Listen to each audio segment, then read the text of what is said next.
All right, so task model 2 is always going to be some kind of application.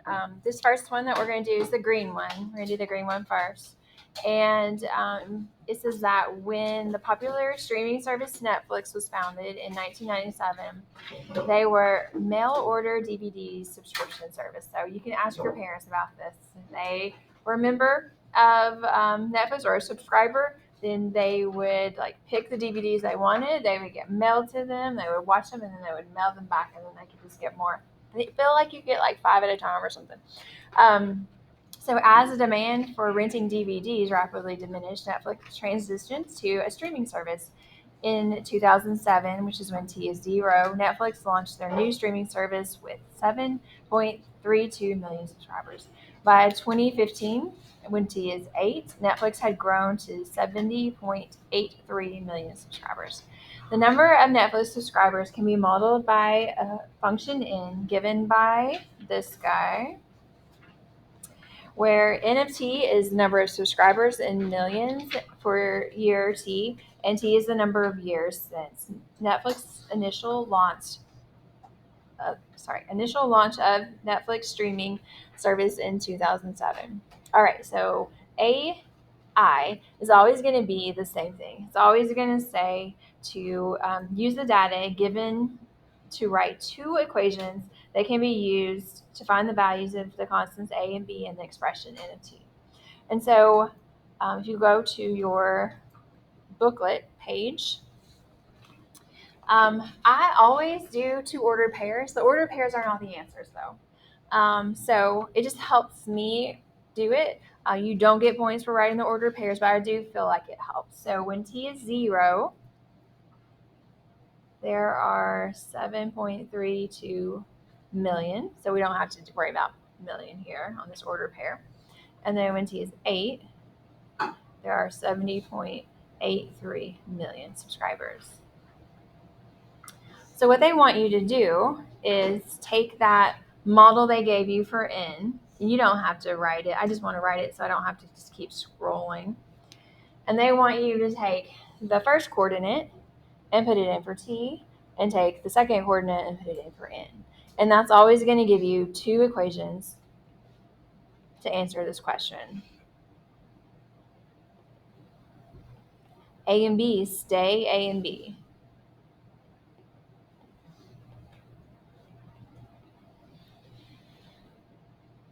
All right, so that is a question that's fairly simple to get right. You just look for the model, put in the ordered pairs, and you're done. That's all you have to do for that one.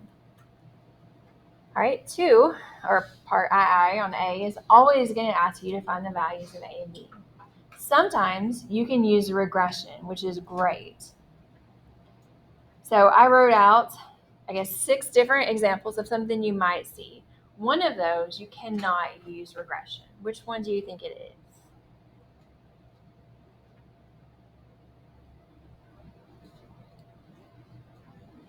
Anyone have a guess?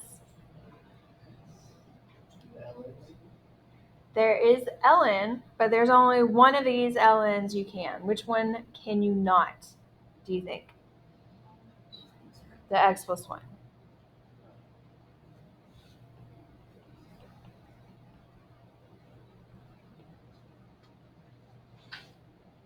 So if it is a situation like that, you will have to do it by hand. We're going to do one by hand together today. You guys are going to do one by hand on your own. So it's not that hard, especially if you have a calculator to figure out this. But it's super easy if it's one you can do regression. So all these others, there is a regression equation for them. So real quick, I'm going to jot down like the abbreviations. This one is exponential regression. So in the calculator, it's EXP reg. This one is quad reg. Cubic reg. Quartic. And then this one is a capital L in reg.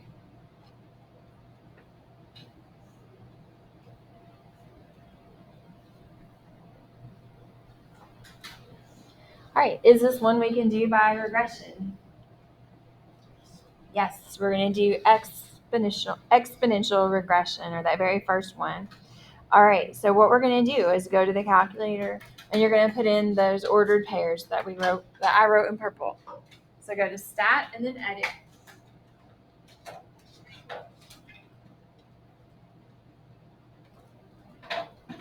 If you have some, you might already have them in there from last period. You can leave them. If you have something else in there, clear it out and put those in. To clear it out, you hit up, clear, enter.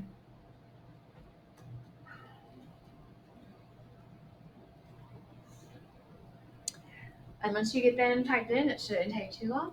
You're going to exit out of there, go to Stat, and then scroll. Go over to Calc, and then scroll until you see exponential regression, which is 0. Not too high. Now, I pretty much always store the regression equation. We may or may not need it. It takes an extra second for you to store it. It'll save you tons of time if you do end up needing it. Okay. And so all they want you to do on part 2 on this question is just write what A is and what B is. You can write out all of B if you want to, but you only have to be accurate to 3 decimal places. So either way, doesn't matter to me.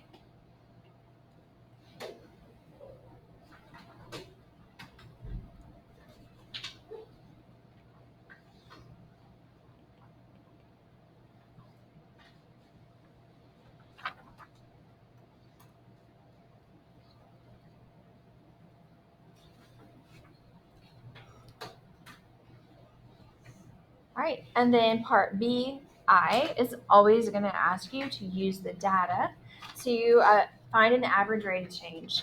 And so we're not going to use the regression equation to do that because it could be altered a little bit depending on which type you found. I think it would be fine on this one, but we're not going to use it. We're going to use the data that we found, this ordered pair from part 1.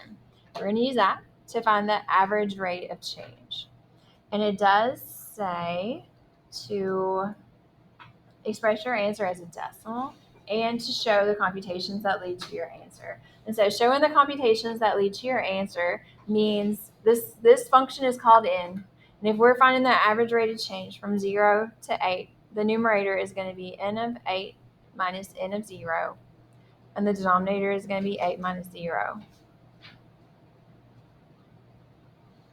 All right. Then we'll just use the data. Don't worry about using the calculator regression. We're going to use the data that n of 8 we know is 70.83. N of 0 we know is 7.32. And that shouldn't be 8 minus 8. Sorry, that should be 8 minus 0. All right. That is showing your work, showing the computations. And then typing that in and figuring out what it equals. And you can definitely go to all the decimal places if you want to. I think this one goes all the way like that. That's fine. I kind of like to do that when it's a decimal that stops, to just write all of them. If you use a decimal that ends, later in the problem, we don't want to use of the rounded version. So just remember, don't use rounded version later in the problem.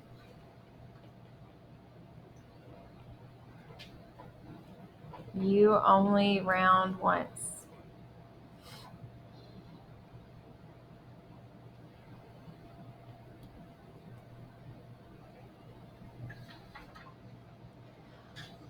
Okay, part 2 on B could be one of 2 things.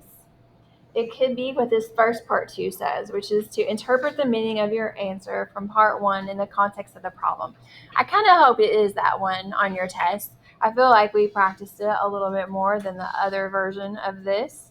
And so you have on the notes page like an example or a generic form of interpreting the average rate of change. So we're going to use that and just kind of fill in the blanks. And so if we're interpreting the average rate of change, you're going to start off with the words on average.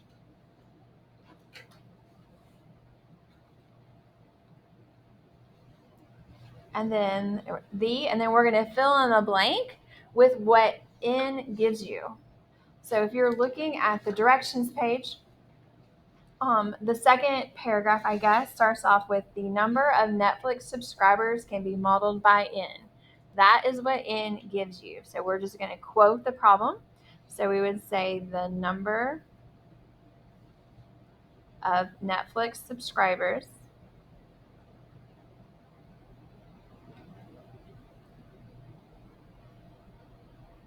I'm going to go back and do something. Let's just pause right there. When you find this average rate of change, I want you to give the units. I'm not 100% sure if you have to, but I know if you do, it's not going to make you miss it. So obviously, there aren't 7.9 subscribers. Netflix would definitely go broke if that happened. So how many subscribers are there? Right. So this is going to be an average rate of change. So it has to be a rate of change. So it's going to be 7.9 million subscribers. Now that's not a rate of change. So it's 7.938 million subscribers per year.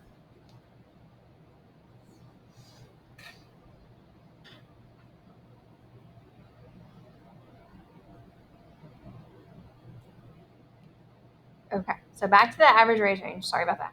On average, the number of Netflix subscribers, and then so that's the blank we filled in, and then we're going to say if it increases or decreases. What do y'all think? If we get 7.9 increases, so if that's a positive, it increases. If it's a negative, it decreases by 7.93875 million subscribers per year.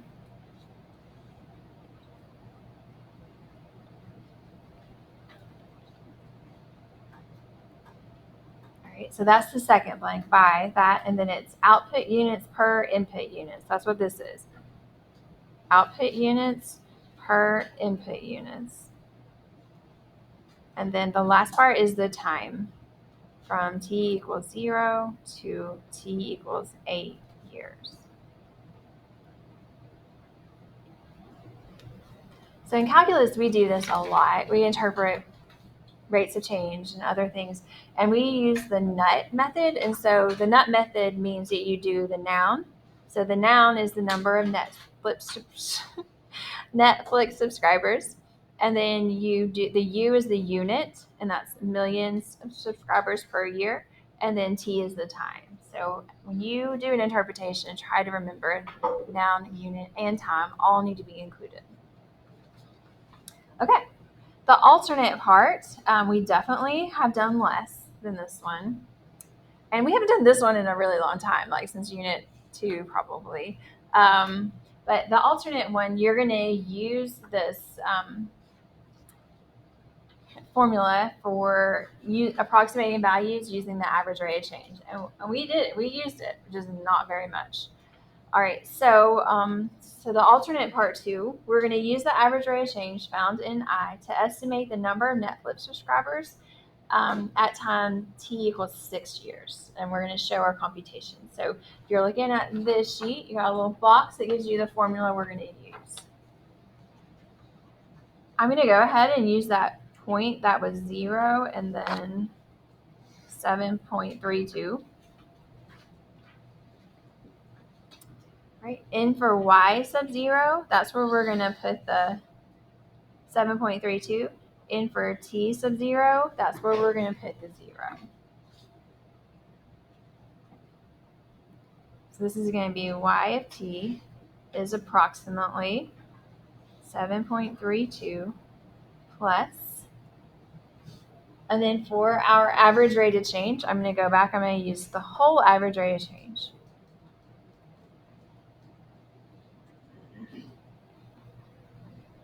And it's going to be t minus 0 in parentheses.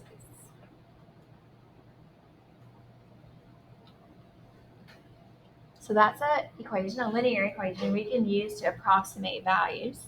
And the value we want to approximate is 6.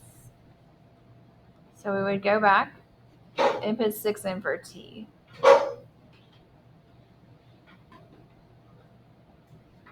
And then you can just type that in your calculator. And accurate to 3 decimal places, it would be 54.953.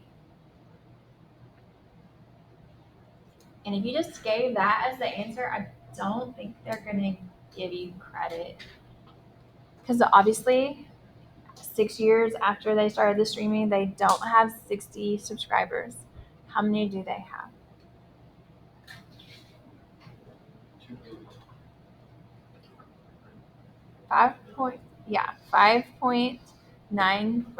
54.953 million.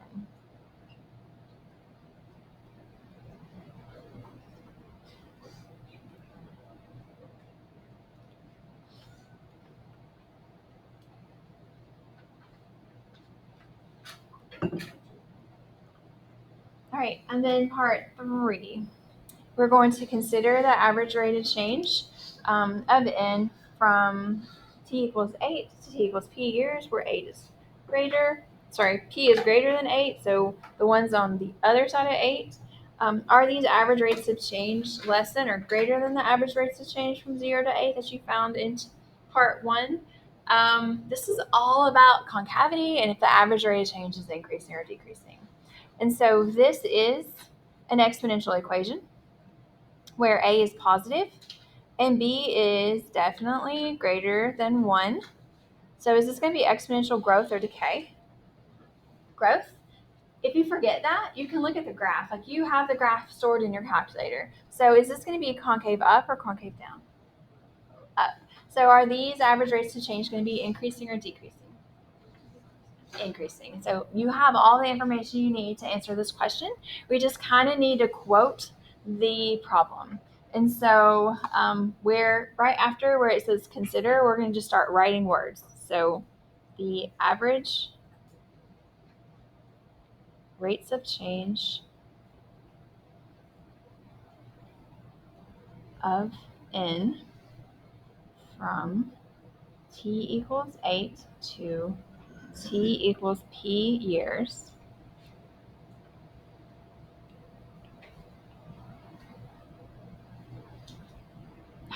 Sorry, I'm trying to write. I'm erasing. Are, what do you think? If we're increasing because they're concave up, are they going to be less than or greater than what we just found? Greater than, yeah.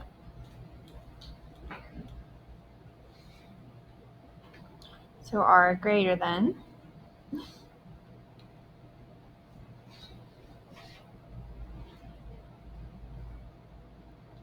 the average rate of change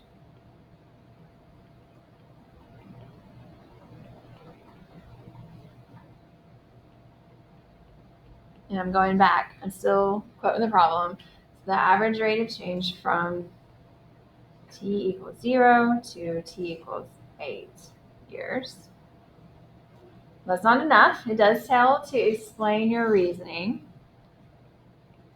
because n is concave up everywhere.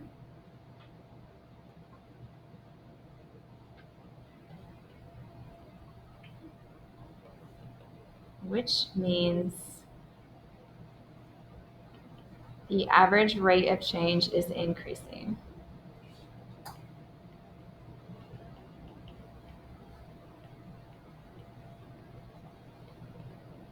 That might be a run-on sentence. That's okay. You're not graded on your grammar on this test. There probably should be a comma there.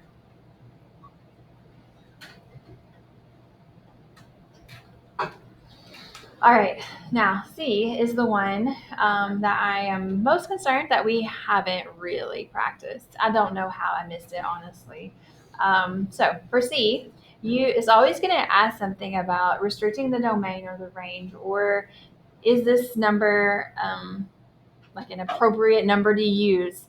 And so this one's not too terrible. My last class figured it out pretty easily, but C says that for which t value, t equals 6 years or t equals 19 years, should we have more confidence in when using model n? What do you guys think? T equals 6 or t equals 19? Why? It's within the range of years. Perfect. He said t equals 6 because it's within the range of the data that we know, and that is the exact reason.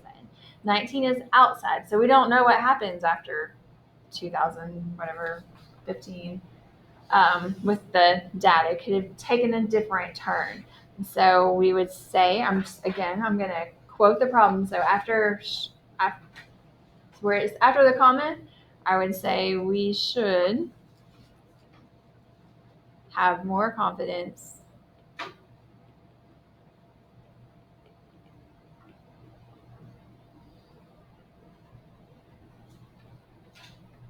in t equals 6 because t equals 6 falls within the interval of data. And I would go ahead and give that interval. 0 is less than or equal to t is less than or equal to 8, while t equals 19 is outside the interval.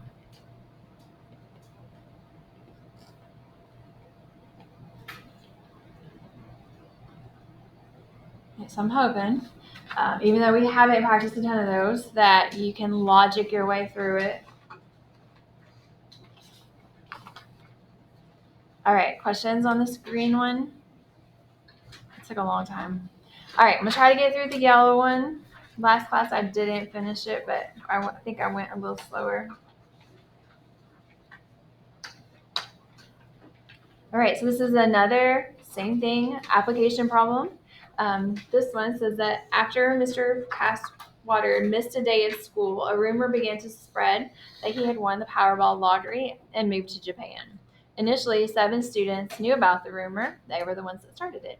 After 2 hours, a total number of 12 students had heard the rumor. After 6 hours, 67 students had heard the rumor. The number of students that have heard the rumor can be modeled by this piecewise function, where R of t is the number of students who've heard the rumor at time t hours since the rumor first began.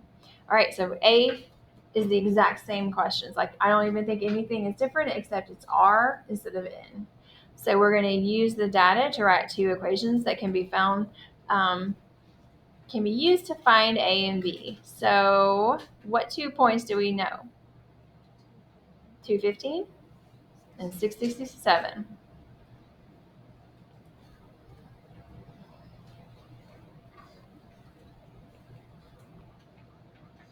All right, that's not going to get you your points. That's okay, though. We do need to know which piece to use for 2 and which piece to use for 6. So looking at your piecewise function, sorry, I have to scroll. Which one would you use for 2? The top or the bottom? The top, because 2 falls in between 0 and 6. Which would you use for 6? The bottom. Good job. All right, so for 2, it's going to be 15 equals 7 times a to the 2 over 2. And we're just going to leave it like that. It's fine. If you don't reduce 2 over 2 right now, it's okay. And then for 67, it's going to be 67 equals negative 213.29 plus b times the natural log of 6. So that gives you a point, just knowing how to plug those in. So what do you guys think? Do you think we have a regression equation for a piecewise function? We definitely don't. So this is one we're going to have to solve by hand, but it's fine. It is not difficult. You can definitely do this. So to find A, I'm going to use this one. I'm going to go ahead and divide 2 by 2 and have that be 1. And then to solve this for A, I would just divide by 7. Now, if you leave it as 15/7, when the direction says to give it as decimal approximations, you are going to get no points. I'm very sorry for that, but it is true. So you would need to take 15 and actually divide it by 7 and be accurate to 3 decimal places.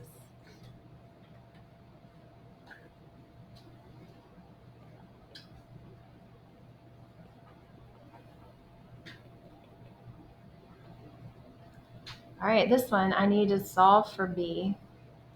What would you guys do first? Yes. Add 213. All right. What would you do now to solve for B?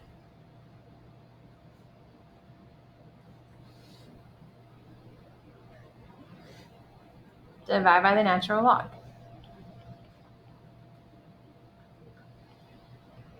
All right, so you would just take that 280.29 and divide by the natural log of 6. Don't do it separately. Don't do natural log of 6 and then round it and divide by. No, just take it. Type it in just like I wrote it. And then we're going to be accurate to 3 decimal places.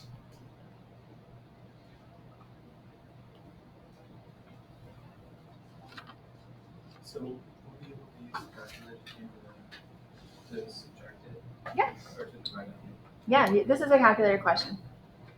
Yeah, otherwise, no, you couldn't do this without it. You'd have to leave it in fractional form. All right, just remember, if you have to use these numbers later, don't use the rounded version. I don't know if you do or not, I can't remember.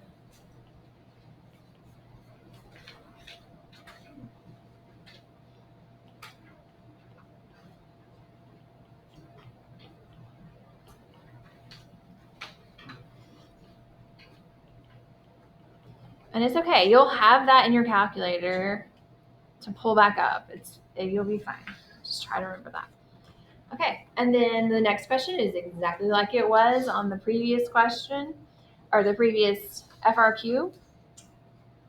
We're going to find the average rate of change. This is going to be from t equals 2 to 6. This one is called R. So when we do it, we're going to do R of 6 minus R of 2 over 6 minus 2. We're going to use the data that they gave us. We are not going to use any kind of regression.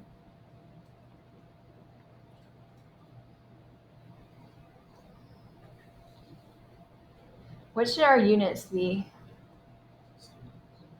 Students. There's more? Per hour. Good.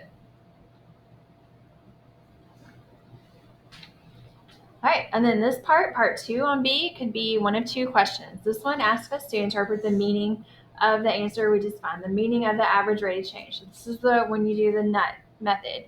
All right, so if we are interpreting average rate of change, try to do this without looking at the green paper. What do we start off with? On average, good. Then we're going to do the noun. What is this? What's the noun in this function? Number of students.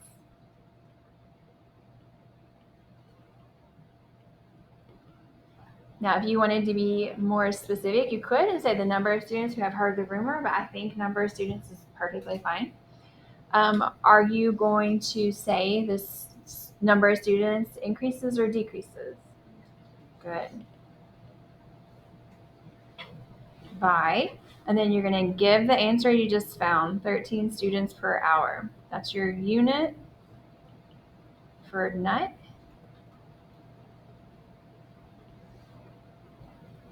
And then we're going to give our time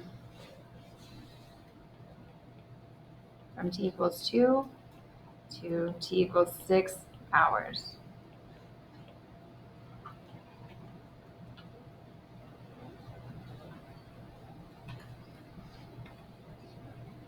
All right, part 3 is really asking you the exact same thing-ish that part 3 was on the green paper. But it's worded really confusing. So we're going to make some notes on the directions page. So part 3 says to consider the values that result from using the average rate of change found in part I to estimate the number of students who have heard the rumor for times t equals p hours where that p is less than 6, between 0 and 6. Are these estimates less than or greater than the number of students predicted by the model R for times t equals p hours? This is still all about the concavity. I know it's worded weird, but it really is still all about concavity. And so when this model starts, the function is exponential growth. And then at 6, it changes to logarithmic.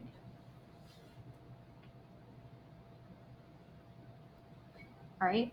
And so it's asking us if we use the average rate of change we found where the endpoint of it was 6, and we use a prediction model like we did on green part 2, the alternate part 2. Are those predictions going to be too big or too small? Like, are they going to be, like, this is what they really should be? Are they going to be bigger than this, or are they going to be smaller than this? So are the average rates of change increasing or decreasing on that section? This section right here. They're increasing. We have an average rate of change at the very end of where it's increasing. So is that average rate of change going to make a big prediction for what the actual value is, or is it going to make a small prediction? It's too big because it's increasing, increasing, increasing. What we get at the end is bigger than what you got to the left side. I know this is really hard to understand. All right, so this slope is too big. So the values are going to be too big.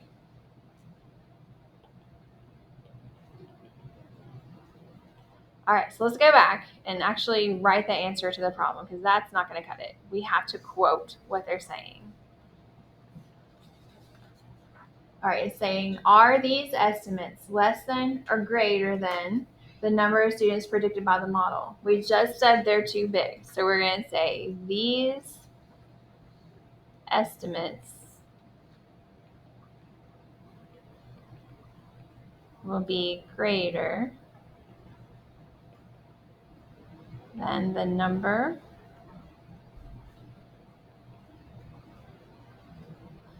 of students predicted by the model.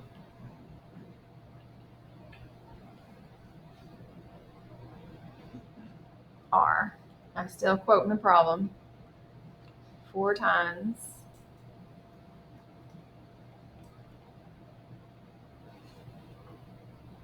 T equals P hours. That's not enough. We have to tell why. And the reason always on this problem is going to come back to concavity, because R of T is concave up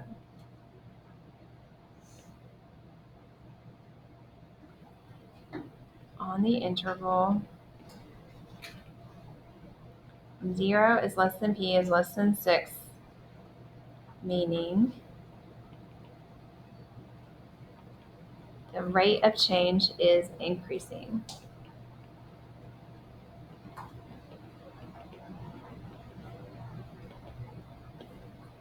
Right. That's tough. That's going to be a tough question for you to get right. It's okay. If you average either 6 points, I mean, if you average 3 out of 6, you're doing really, really well on this. All right, and then part C is, again, the one we really haven't practiced. So it says the model R is valid from 0 to 12 hours. Explain how the range of the function should be limited in the context of the problem. So after 12 hours, we have to kick this out. So they're asking us, what should be the highest Y value? What should be the maximum number of students that hear this rumor? So what would we do?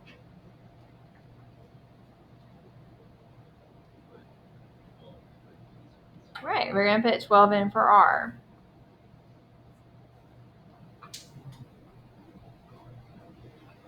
Now this is where we're going to want to use the whole B part that we got.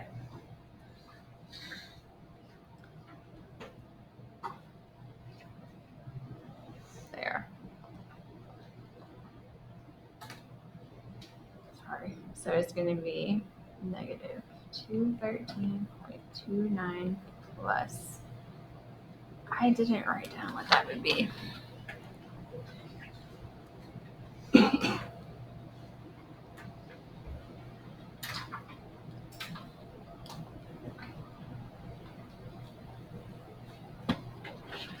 All right, so I'm just going to write it all out. 156.4328275 times the natural log of 12.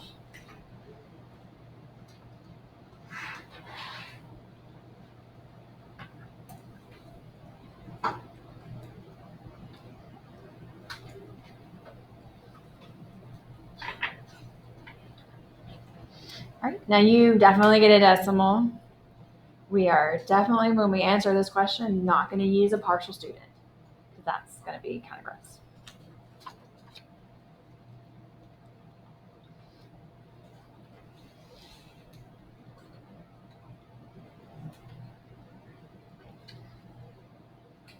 All right, so we would say something like 175 students should be the maximum students hearing the rumor.